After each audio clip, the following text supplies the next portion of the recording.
Hi headlines TV நேயர்கள் அனைவருக்கும் வணக்கம். ஸோ இந்த ஷோவில் நம்ம வந்து என்ன பார்க்க போகிறோம் அப்படின்னு கேட்டிங்கன்னா சில முக்கியமான கிரியேட்டர்ஸ் பற்றி தான் பார்க்க போகிறோம். ஸோ அப்படிப்பட்ட முக்கியமான கிரியேட்டர்ஸ்னால் நீங்கள் வந்து ஜேம்ஸ் கேமரூனோ இல்லை வந்து மணிரத்னமோ ஸோ அந்த மாதிரி நீங்கள் யாரும் நினச்சிக்கலாம்.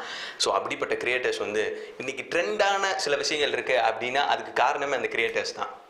அவங்க தான் வந்து நல்லது கெட்டது எல்லாத்தையும் நிர்ணயம் பண்ணுறது. ஏன் நமக்கு வந்து தெரியாத விஷயங்களை வந்து தெரிய வைக்கிறது கூட அவங்க தான். ஏன்னா அவங்களால தான் வந்து ஒரு ஜல்லிக்கட்டு அப்படின்னு சொல்லி ஒரு மிகப்பெரிய ஒரு போராட்டம் பண்ணோம். இப்போ ஸ்டெர்லைட் அப்படின்ற பிரச்சனையை வந்து அவங்களால தான் நமக்கு வந்து தெரிய வந்துச்சு, இல்லாட்டி அதுவும் தெரியாமலே போயிருக்கும். ஸோ இப்படி நமக்கு நியூஸையும் தாண்டி நமக்கு தெரிய வைக்கிற அவங்க யார் அப்படின்னு கேட்டிங்கன்னா அப்படிப்பட்ட கிரியேட்டர்ஸ் தான் மீம் கிரியேட்டர்ஸ். ஸோ மீம் கிரியேட்டர்ஸ்க்கு எல்லாருக்குமே வந்து நம்ம சல்யூட் பண்ணணும். ஏன்னா அவங்க தான் வந்து ரஜினிகாந்தவே ஹீரோவாக்குறதும் ஜீரோவாக்குறதும் அந்த மீம் கிரியேட்டர்ஸ் தான். உங்களுக்கே தெரியும், நீங்கள் எவ்வளோ ஃபன்னியான மீம்ஸ் பார்த்துருப்பீங்க. ஸோ அப்படி பெஸ்ட் 5 மீம்ஸ் இந்த வாரத்தில் என்னென்ன அப்படின்றத நம்ம பார்க்க போகிறோம். ஸோ அப்படி நம்ம பார்க்க போகிற ஃபர்ஸ்ட் மீம் என்ன அப்படின்னு கேட்டிங்கன்னா, நம்ம பஞ்சாப் நேஷனல் பேங்க்லேருந்து மிஸ்டர் நிரவ் மோடி அப்படின்றது வந்து கொள்ளையர்களை விட மிக பயங்கரமாக வந்து அமௌண்ட் லோன்லாம் போட்டு எடுத்துகிட்டு போயிட்டார். அவர் எங்கே இருக்காரு அப்படின்றது வந்து யாருக்குமே தெரியல. ஸோ இதுக்கு முன்னாடி நிறைய விஷயங்கள் அந்த மாதிரி நடந்திருக்கு. சரி, அதெல்லாம் ஒரு பக்கம் இருக்கட்டும். இப்போ நான் சொல்ல வரது என்ன அப்படின்னு நீங்கள் கேட்டிங்கன்னா, அப்போ அதை இந்த விஷயங்களை வச்சு ஒருத்தர் வந்து ஸ்கெட்ச் பண்ணியிருக்காரு ஒரு ஆர்ட்டு. ஸோ அந்த ஆர்ட்டில் என்ன சொல்ல வராங்க அப்படின்னா, பிரியா வாரியர் மாதிரி துப்பாக்கி எடுத்துக்கிட்டு கொள்ளையர்கள் பேங்க்கில் கொள்ளையடிக்கலாம் அப்படின்னு சொல்லிட்டு வராங்க. அப்போது பேங்க்கில் இருக்கவங்களாம் வேலையே இல்லாமல் கால் மேலே கால் போட்டு ஜாலியாக உட்காந்துருக்காங்க. ஸோ அவங்கள்ட்ட வந்து ஒழுங்காக உள்ளே இருக்க அமௌண்ட்டெல்லாம் எடுத்துரு அப்படின்னு கொள்ளையன் சொல்ல, அதுக்கு எல்லாம் சிரிக்க ஆரம்பிச்சாங்க. டே இப்போ எதுக்குடா சிரிக்கிறீங்க அப்படின்னு சொல்லி கேட்டால் அதுக்கு அவங்க சொல்கிறாங்க, அமௌண்ட்டே இல்லை, இங்கேடா கொள்ளையடிக்க வந்திருக்கேன் அப்படின்னு சொல்லி. ஸோ அதுதான் வந்து இந்த மீம். இந்த மீம் வந்து சிரிக்கிறதுக்காக மட்டும் அப்படின்றது இல்லை, இதை வந்து நம்ம சிந்திக்கவும் செய்யணும். ஸோ இதுதான் first meme of the week. So இந்த ப்ரோக்ராமில் நம்ம ரெண்டாவதாக பார்க்க போகிற மீம் என்ன அப்படின்னு சொல்லி கேட்டிங்கன்னா, இவர் வந்து என்ன பண்ணுவார் அப்படின்னா கேமராவுக்கு நல்லா போஸ் கொடுப்பாரு. இந்த ஆங்கிள் நின்று ஒரு போஸ், அந்த ஆங்கிள் நின்று ஒரு போஸ் அப்படின்னு சொல்லி வளைச்சு போஸ் கொடுக்குறதுல இவரை அடிச்சுக்கவே முடியாது இவரை. ஸோ இப்படி போஸ் கொடுத்துக்கிட்டு இருந்தவரை டக்குன்னு இவங்க டப்புன்னு கிளிக் பண்ணிட்டாங்க, கேண்டிடாக ஒரு ஷாட். அது என்ன ஷாட் அப்படின்னு சொல்லி நீங்கள் கேட்டிங்கன்னா அதுதான் இந்த மீம். ஸோ இந்த மீமில் வந்து பார்த்தீங்கன்னா இவர் வந்து அது வந்து கனடா பிரதமரோட மனைவி, அவங்களுக்கு வந்து ஹாய் அப்படின்னு சொல்லி இவர் கை கொடுப்பாரு. ஆனால் அந்த பொண்ணு வந்து பல்பு கொடுத்து வணக்கம் அப்படின்னு சொல்லி தமிழ் கலாச்சாரத்தை ஒரே ஒரு வணக்கத்தில் நம்ம கூட அதை மறந்துட்டோம். ஆனால் அவங்க பாருங்கள் டக்குன்னு வணக்கம் அப்படின்னு சொல்லி மிகப்பெரிய பல்பு கொடுத்துருக்காங்க. ஸோ இதை நம்ம கற்றுக்கணும்.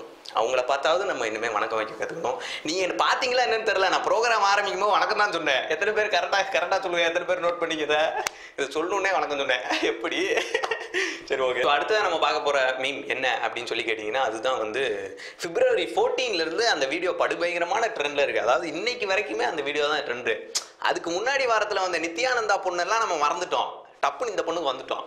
மொதல் ஒரு வாரத்தில் இப்படி கண்ணடிச்சு அது வந்து அப்படி ரொமான்ஸ் பண்ணுமா, அடுத்த ஒரு வாரத்தில் வந்து கன்னை வச்சு ரொமான்ஸ் பண்ணோம். ஓகே. ஸோ இதை வந்து நம்ம எது கூட நம்ம மீம் கிரியேட்டர் சிங் பண்ணாங்க தெரியுமா, நம்ம கேப்டனில் ஆரம்பித்து அந்த பக்கம் அர்னால்டு மிஸ்டர் பீன் வரைக்கும் போயிட்டாங்க. சரியான ஓட்டு. ஏன் ட்ரம்ப்லாம் வேற வச்சு பண்ணாங்க, இல்லை ட்ரம்ப்லாம் வேற வச்சு பண்ணாங்க. ஸோ அந்தளவுக்கு வந்து பயங்கரமான ஒரு கிரியேட்டிவிட்டின்னு தான் சொல்லணும் மீம் கிரியேட்டர்ஸ்க்கு. ஸோ வந்து சூப்பர், அதெல்லாம் எல்லாருமே பார்த்து என்ஜாய் பண்ணுவோம். இதை வந்து நான் எப்படி தெரியுமா பார்த்தேன், நான் வந்து சரி நார்மல் வீடியோ தான் போல அப்படின்னு பார்த்துக்கிட்டே இருந்தால் டப்புன்னு அந்த பொண்ணு இப்படி சுட்ட உடனே என்ன நடக்குன்னு மட்டும் நீங்கள் இங்கே பாருங்களேன். பார்த்தீங்களா, இப்படி தான், இது வெறும் ட்ரெய்லர் தான், இன்னும் இந்த மாதிரி பல விஷயங்கள் நடந்துச்சு. செம்மையான கிரியேட்டிவிட்டி. ஸோ வந்து இது வந்து இந்த மீமுக்காக நான் வந்து சொல்ல மாட்டேன். ஸோ பிரியாவை வச்சு ஒரு படுபயங்கரமான மீம்ஸ் வந்துட்டு இருந்துச்சு. ஸோ அதுக்காக தான் இந்த மீம். ஸோ அடுத்து நம்ம பார்க்க போகிற மீம் என்ன அப்படின்னு சொல்லி கேட்டிங்கன்னா, இது ஒரு அரசியல் சார்ந்த ஒரு மீம் தான். அதாவது அவங்க இருக்கும்போது வளைச்சு ஸ்டிக்கர் ஒட்டினாங்க, எல்லா இடத்துலையும் ஸ்டிக்கர். அதாவது வெள்ள நிவாரணத்தை கொடுத்தா அதுலேயும் ஸ்டிக்கர் அப்படின்னு ஒட்டிக்கிட்டு இருந்தவங்க இப்போ இறந்ததுக்கு அப்புறமா என்ன பண்ணுறாங்க அப்படின்னா, அங்கங்கே ஃபோட்டோ திறக்கிறேன், சிலை திறக்கிறேன் அப்படின்னு சொல்லிட்டு இப்படி சுற்றிக்கிட்டு இருக்காங்க. ஸோ அப்படி திறக்கப்பட்ட ஒரு சிலை டக்குன்னு வந்து மீம் கிரியேட்டர்ஸ் பார்த்துருக்காங்க. பார்த்துட்டு அதை எப்படி அவங்க கிரியேட்டிவிட்டியோடு பண்ணாங்க அப்படின்றது தான் இந்த மீம். ஸோ பார்த்தீங்களா. ஸோ வந்து என்னடா, அதாவது வந்து இது எப்படி இருக்குது அப்படின்னா, அதாவது சின்னம்மாவுடைய மூஞ்சியை அப்படியே கொண்டு வந்து அப்படி கரெக்டாக சிலையில் கடைசியாக நிப்பாட்டியிருக்காங்க.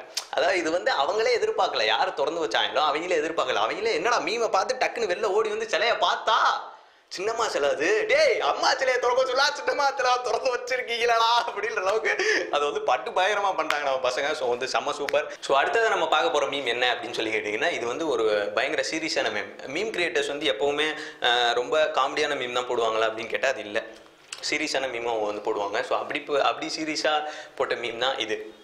அதாவது பல கோடி ரூபாய் அடித்த ஒரு தொழில் அதிபர் வந்து வெளில போயிட்டார், நாட்டை விட்டு எஸ்கேப் ஆகிட்டார், எல்லா பணத்தையும் எடுத்துகிட்டு, அதாவது மக்களுடைய பணத்தை எடுத்துகிட்டு. ஆனால் இங்கே வந்து ஒரு மனநிலை பாதிக்கப்பட்ட ஒருத்தர் அரிசி திருடி மாட்டிக்கிட்டார். சரி, அவர் ஒரு மனநிலை பாதிக்கப்பட்டவர் அப்படின்னு சொல்லி மக்கள் விட்டாங்களா? இல்லை. அவரை வந்து அடித்து கொன்னுட்டாங்க. இது வந்து கேரளாவில் நடந்திருக்கு. ஸோ இதுவும் வந்து வெளில யாருக்குமே தெரிஞ்சிருக்காது. இதற்கு காரணமும் மீம் கிரியேட்டர்ஸ் தான். ஸோ இதனால் நான் என்ன சொல்ல வரேன் அப்படின்னா, ஹியூமனிட்டி அப்படின்றது வந்து ரொம்ப ரொம்ப முக்கியம். ஏன் இன்றைக்கி நான் பைக்கில் வரும்போது ஒருத்தவங்க கீழே விழுந்துட்டாங்க, அவங்கள தூக்க கூட யாருமே ஓடி வரல, அவங்களே தான் எந்திரிச்சாங்க. ஸோ என்னை பொறுத்த வரைக்கும் ஹியூமனிட்டி அப்படின்றது வந்து ரொம்ப ரொம்ப குறைஞ்சிக்கிட்டே வருது.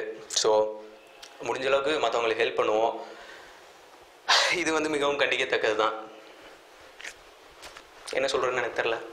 ஸோ இதுதான் வந்து நம்ம பார்த்த 5 மீம்ஸ், இந்த வீக்குக்கான பெஸ்ட் 5 மீம்ஸ். ஸோ இதே மாதிரி நம்ம வந்து நெக்ஸ்ட் வீக்குக்கான பெஸ்ட் 5 மீம்ஸ் பார்ப்போம். ஸோ இந்த வீடியோ உங்களுக்கு பிடிச்சிருந்துச்சு அப்படின்னா லைக் பண்ணுங்கள், கமெண்ட் பண்ணுங்கள், ஃப்ரெண்ட்ஸ்க்கு ஷேர் பண்ணுங்கள், அப்படியே மறக்காமல் நம்ம சேனலுக்கு சப்ஸ்கிரைபும் பண்ணுங்கள். So thank you so much. பார்த்தீங்களா, வணக்கம் சொன்னேன். இதே மாதிரி நீங்களும் கரெக்டாக எல்லாருக்கும் வணக்கம் சொல்லுங்கள்.